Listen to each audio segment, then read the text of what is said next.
Hello বন্ধুরা, আসসালামু আলাইকুম। বন্ধুরা সবাই কেমন আছেন? আশা করি ভালো আছেন। কয়েকদিন আগে আমি একটা পোস্ট করছিলাম। পোস্টে বলছিলাম আপনারা যার যে প্রশ্ন আছে আমাকে প্রশ্ন করতে পারেন, ইনশাআল্লাহ আমি উত্তর দেওয়ার চেষ্টা করব। তো মোহাম্মদ হালিম ভাই প্রশ্ন করেছেন, বাংলাদেশ থেকে সরাসরি ভিসা হয় কিনা? অবশ্যই বাংলাদেশ থেকে সরাসরি ভিসা হয়, বাট বাংলাদেশে কোনো এম্বাসি নাই। তো ইন্ডিয়া এম্বাসি থেকে হচ্ছে ভিসা করায় আনতে হয়, দিল্লি এম্বাসি থেকে। আশা করি আপনি আমার প্রশ্ন উত্তর পাইছেন।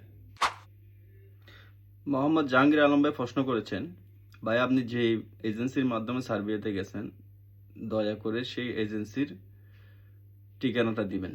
তো আমি এর আগেও একটা ভিডিওতে বলেছি আমি কোনো এজেন্সি দিয়ে আসি নাই, আমি হচ্ছে এক বড় ভাইয়ের মাধ্যমে আসছি। তো ওই বড় ভাইয়ের মাধ্যমে আসছি, আমি কোনো এজেন্সি দিয়ে আসি নাই, ঠিক আছে? তো আপনারা যারা আসতে চান তারা ভালো কোনো এজেন্সির মাধ্যমে আসতে পারেন, বাট যাচাই বাছাই করে আসবেন।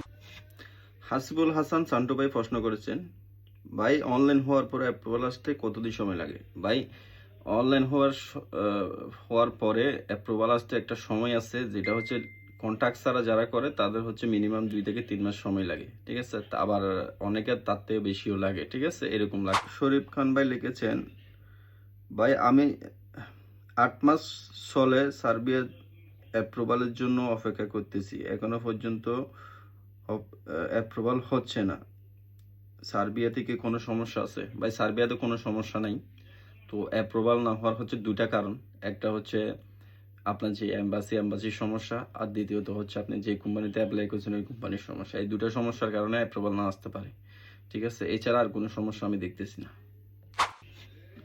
মোহাম্মদ জুলহাস সরকার ভাই প্রশ্ন করেছেন, সার্বিয়াতে যাওয়ার সময় কি কি জিনিসপত্র লাগবে? এখন আপনি কোন জিনিসের কথা বলছেন? আপনি সাথে কিছু আনবেন এটা বলতেছেন, নাকি সার্বিয়াতে আসার সময় আপনি কি পাসপোর্ট কাগজপত্র ডকুমেন্টসের কথা বলতেছেন? সেটা আমি বুঝি নাই। তো এর পরবর্তীতে এই ভিডিওতে চাইলে আপনি প্রপারলি হচ্ছে আমাকে প্রশ্ন করতে পারেন, করলে আমি উত্তর দিয়ে দেবো ইনশাআল্লাহ। এস কে রাহিন ভাই প্রশ্ন করেছেন, ভাই কি আর জানাবো ভাই, ইনবক্সে মেসেজ দিলাম বাট উত্তর দিলেন না, উত্তরটা দিলে কি হয় ভাই? আপনিও তো এক সময় আমাদের মতোই ভোগান্তিতে ছিলেন। ভাই আমার কথা হচ্ছে সেটা না। আপনারা আমাকে মেসেজ দেন, ঠিক আছে? একসাথে অনেকগুলো মেসেজ দেন, আপনারা অনেকে কি করেন, কল দিয়ে দেন। আপনাদেরকে আমি একটা পরামর্শ দিই, সেটা হচ্ছে আমি এতজনের মেসেজ ধরা সম্ভব না। আপনারা যে আমার ইনবক্সে যাবেন, যাইয়া হচ্ছে আমাকে সালাম দেওয়ার দরকার নেই ভাই, কেমন আছি এটা বলার দরকার নেই। কি করে ভাই আসসালামু আলাইকুম, কেমন আছেন, আপনার ফ্যামিলি কেমন আছে, আপনি কেমন আছেন, আপনি কি করতেছেন, এগুলো জিজ্ঞেস না করে জাস্ট একটা ভয়েস দিবেন আমাকে, ভাই আমার এই এই সমস্যা, 1 মিনিট 2 মিনিটের একটা ভয়েস দিবেন, আমি চেষ্টা করবো ভয়েসের উত্তর দেওয়ার জন্য। মাহিদুল ইসলাম ভাই একটা প্রশ্ন করেছেন, সেটা হচ্ছে ওনার একটা কোম্পানিতে ওয়ার্ক পারমিট আসছে, সেটা হচ্ছে আমার শহরে। তো উনি আমাকে জিজ্ঞেস করেছেন, ভাই আমি আপনাকে একটা পরামর্শ দিই, আমি যে কাজটা করবো আপনি সেম কাজ করবেন। আপনি শুধুমাত্র এই পারমিটের যে কোম্পানির নামটা ওইটা দিয়ে হচ্ছে গুগলে সার্চ দিবেন, সার্চ দিয়ে দেখবেন যে কোম্পানিটা হচ্ছে সচল আছে কিনা অথবা অ্যাক্টিভ আছে কিনা, এটা দেখবেন। আমি যেটা দেখবো আপনিও তাই দেখবেন, ঠিক আছে? শুধু শুধু আমার সময় নষ্ট না করে ভাই আপনি নিজে চেষ্টা করেন, ট্রাই করেন, আপনি গুগলে যাই সার্চ দিয়ে নিজে দেখতে পারবেন। এটা আহামরি কোনো বড় বিষয় না। আর দ্বিতীয়ত হচ্ছে আমার শহরটা কিন্তু ছোট না, অনেক বড় শহর। এখানে হচ্ছে আমি কোম্পানিটা খুঁজে বের করা আমার জন্য অনেক টাফ। আমিও আপনার মতো গুগলে সার্চ দিয়ে দেখবো, ঠিক আছে? কাউসার আহমেদ ভাই প্রশ্ন করেছেন, ভাই আমার ভিসা হইছে কিন্তু ম্যান পাওয়ার হচ্ছে না, বিষয়টা কি একটু জানাবেন?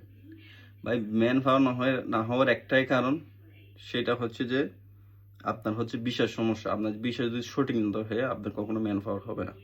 আপনার ভিসা যদি সঠিক হয় ইনশাল্লাহ আপনার ম্যান পাওয়ার হবে, এক্ষেত্রে কোনো ডাউট নেই, ঠিক আছে? সেজন্য আপনি বিষয়টা যাচাই করেন। আপনার একটা আমি পরামর্শ দিই, বিএমইটি যেখানে হচ্ছে ম্যান পাওয়ার অফিস আছে, ওইখানে হচ্ছে ভিসা চেক করার একটা আলাদা একটা ইয়ে আছে, ডেস্ক আছে, ওইখানে যাই হচ্ছে আপনার একটা ফি দিয়ে হচ্ছে আপনি ভিসাটা চেক করে দেখেন বিষয়টা সঠিক কিনা। জসিম আহমেদ ভাই প্রশ্ন করেছেন, ভাই ইন্ডিয়া দিল্লি এম্বাসির ডেট নিতে কত সময় লাগে? ভাই ইন্ডিয়ার দিল্লি এম্বাসির অ্যাপয়েন্টমেন্ট আপনার নিতে হবে না, আপনি যার মাধ্যমে হচ্ছে ভিসা জমা দিচ্ছেন, ফাইল জমা দিচ্ছেন, সে হচ্ছে আপনার অ্যাপয়েন্টমেন্ট নিয়ে দিবে, অথবা উনি হচ্ছে সব কিছু করবে। আপনার এত টেনশন কিসের? সার্ভেয়ার ভিসার জন্য আপনার দিল্লি এম্বাসি যাইতে হয় না। এটার জন্য হচ্ছে সব কিছু, যে এজেন্সি আপনার ফাইল নিবে উনি সব কিছু করবে, ঠিক আছে? আশা করি আমার কথা বুঝতে পারছি।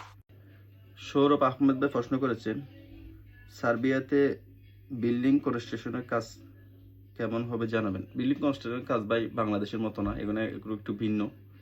তো কষ্ট আছে, কষ্ট থাকলেও টাকা ইনকাম আছে, ঠিক আছে। এখানে ইউরোপে হচ্ছে আপনি যত ময়লার কাজ করবেন অত বেশি ইনকাম। আশা করি আপনি আমার কথা বুঝতে পারছেন।